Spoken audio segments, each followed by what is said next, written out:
Hey, hello. This is Stuck in Traffic with Wolf Gorlick. Couple-minute riff on IT security on a snowpocalypse day. Parked. So for those of you who have been tweeting at me to do donuts this morning on video, sorry to disappoint. I'll make it up to you, I promise. Don't know how, don't know where, don't know when, but I will. Yesterday I was talking about different paths of information security, right? Different places you can start to get your career going. And I mentioned there's a risk. So to understand this risk, I got to go back in time. I got to talk about something completely different. Cholera. Who doesn't like a good cholera story, right? Come on, especially on a snow day. Cholera, of course, was a very virulent disease. Infected a lot of people. And back in the day, there were two main problems with how they're treating cholera. And trust me, this does deal with information security, bear with me. Two main problems with how they're doing cholera. One was how it was spread, and the other was how it was treated. So let's talk about how it's spread. Cholera is spread by fluids, taking the infection and drinking some fluid from it, right? Spreads it and then it reproduces in you. Cholera is treated with fluids. The reason why people die of cholera is they dehydrate, so you give them lots of fluids. Now, the problem with cholera initially was the medical view of how diseases were transmitted and how diseases were cured. The medical view was diseases were treated by miasma, right? By air.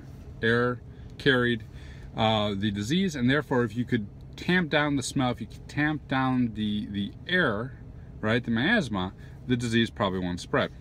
Second problem was that they figured, okay, if the body is trying to expel all these fluids and whatnot, if we hurry that process, it's probably getting rid of the miasma. So if we hurry that process, the patient will recover.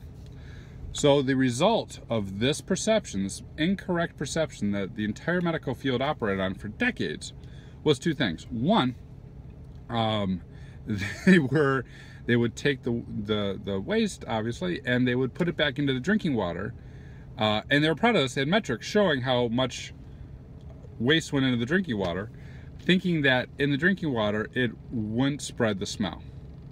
Of course, that then went in the drinking water and hastened the spread. Two, when they were treating it, they would do everything they could to encourage more expulsion of fluids, thinking that that was getting rid of the disease, and in fact what it was actually doing was killing the patient. So these well-intentioned doctors, intelligent people, smart people, had a worldview that led them to spread the disease and kill rather than save their patients. What does this have to do with information security and where you start?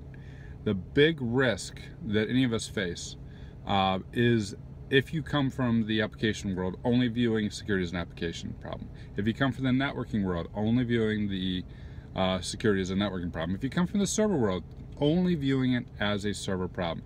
And therefore, having that worldview that allows you to maybe solve some problems very effectively, but will blind you to others, and in fact will lead you to create metrics and processes and procedures that will hasten the problem and open you up to bigger vulnerabilities.